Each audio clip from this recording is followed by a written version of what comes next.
In this video I'm going to show you a writer who's trying to impress but makes a few obvious mistakes. It's the kind of video that's going to take you from a top B into an A and A star. In the first sentence, the writer has begun with an adverb, anxiously, a great way to show that they're varying their sentence structures and trying to give us the emotions of the character. But there is a slight danger here because the task is to write something descriptive. And then there's a slight weakness. Yes, the climber is anxious, but they're just pulling on thick woolly socks. This isn't really a detail that adds to our sense of danger. Perhaps if they were putting on boots and worrying about slipping in the wet, that might be much more descriptive. Then we've got this image of the mountain looming above. That's quite sinister, if slightly predictable, but it's contrasted with the peak being sparkling.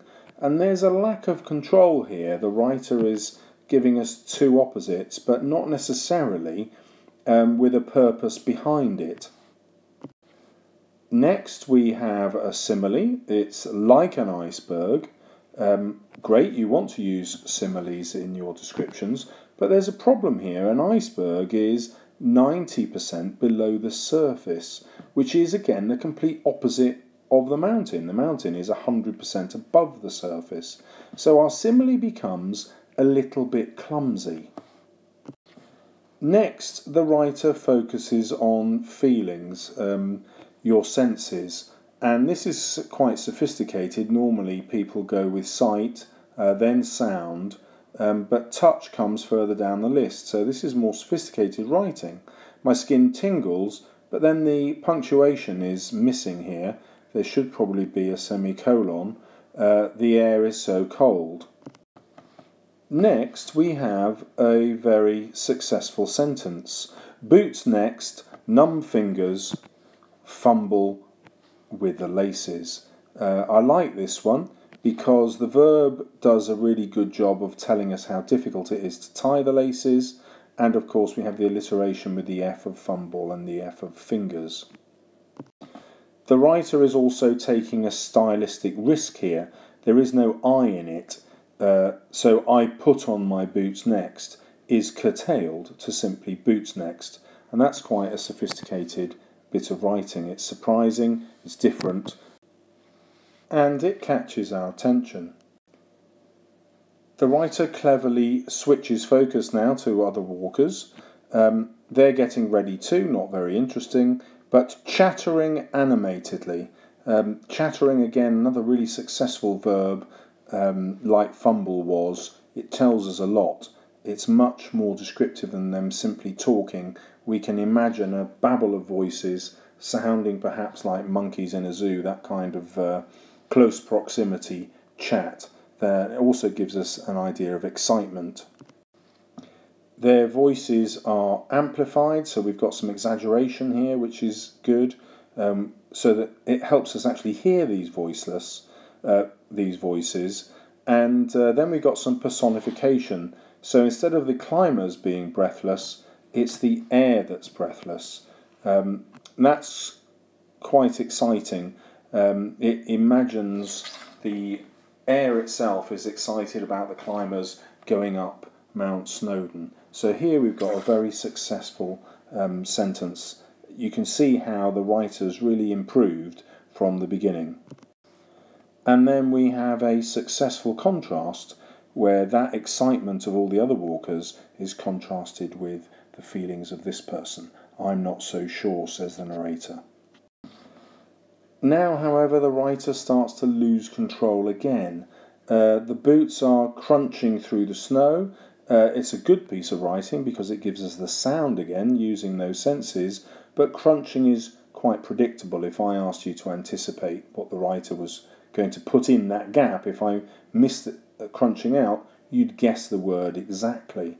And then we've got the repetition of the word looms. This repetition isn't that much for effect. It shows quite a lack of imagination. And now the writer is trying to spell too much out. So we get a shiver of fear, which runs down my spine. How successful it might be with just fear runs down my spine. Then the personification of fear running is much more powerful. Again, if I blotted out the word shiver, you'd guess exactly what should go in the gap. It's predictable. The hair on the back of my neck, this is a bit better because we'd expect, if it was predictable, to stand up on end. The writer is being quite sophisticated and replacing that whole idea with one word, prickles. A successful aspect of the paragraph, one which we saw in the previous one, is the switch of perspective.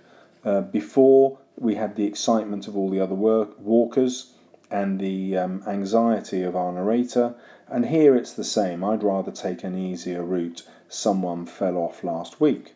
I would warn you only to use one exclamation mark in your piece of writing. Nothing says to an examiner more clearly that something's been written by a teenager than the number of exclamation marks in it. They lose their effect if you use more than one. It's simply like shouting all the time, "Hey, look at me, no, look at me, look at me!" And it really gets on the reader's nerves.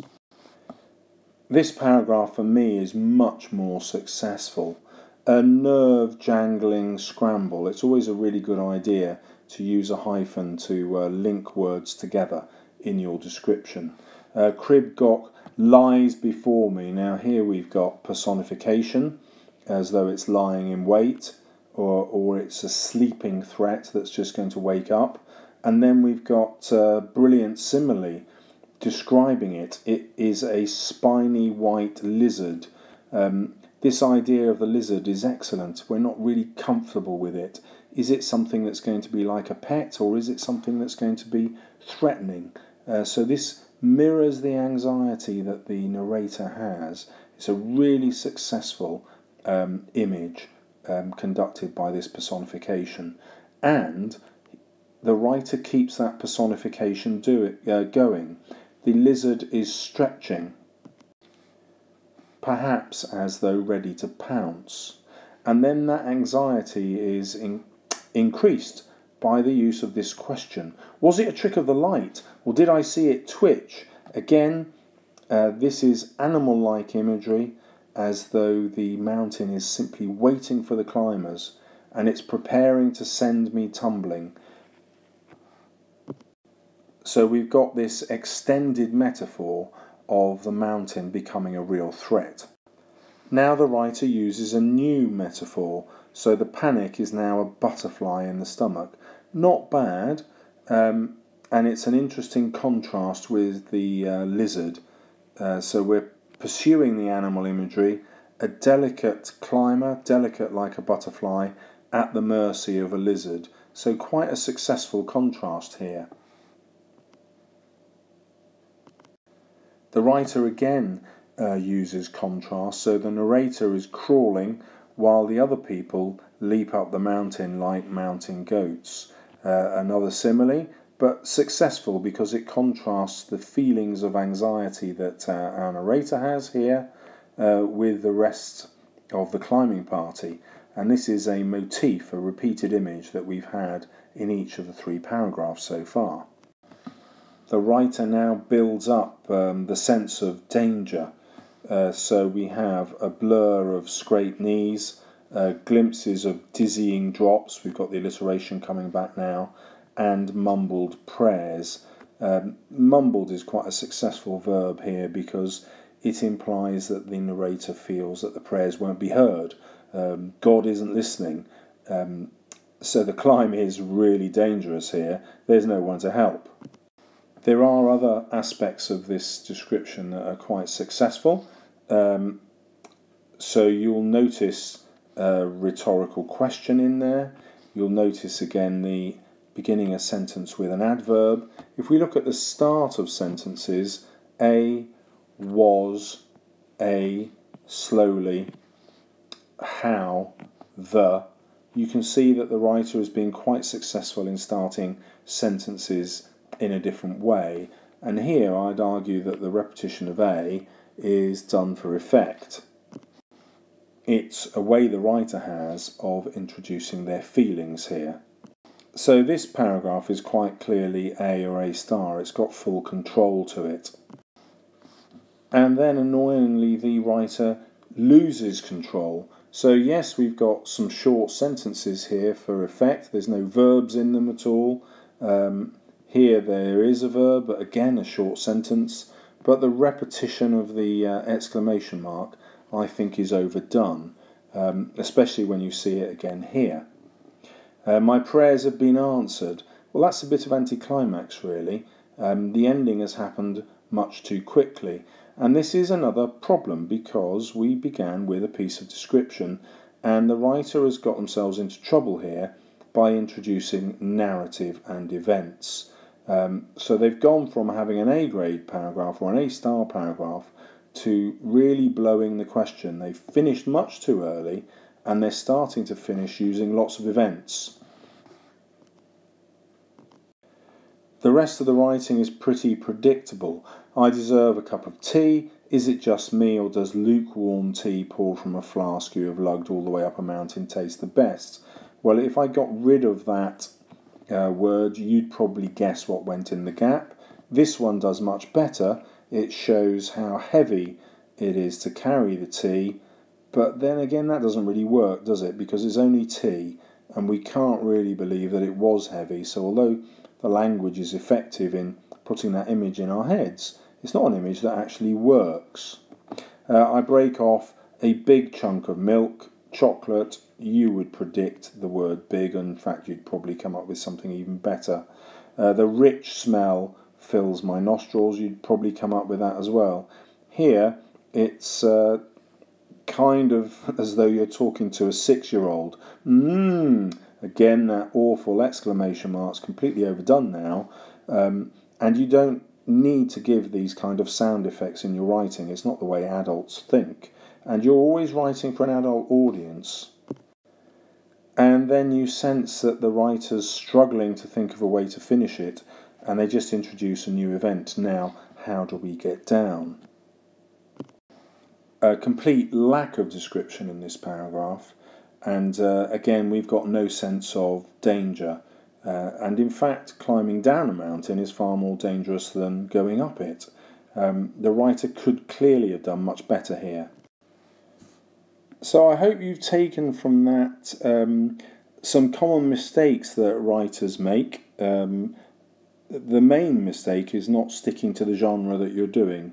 And this is a video about how to describe, and you can see how easy it is to switch from description into storytelling, and also how unimaginative you become once you start to stick events in. Remember that your similes have to really work with what you're describing. The most successful part of this writing involved the personification and metaphor, and that always distinguishes very good writing.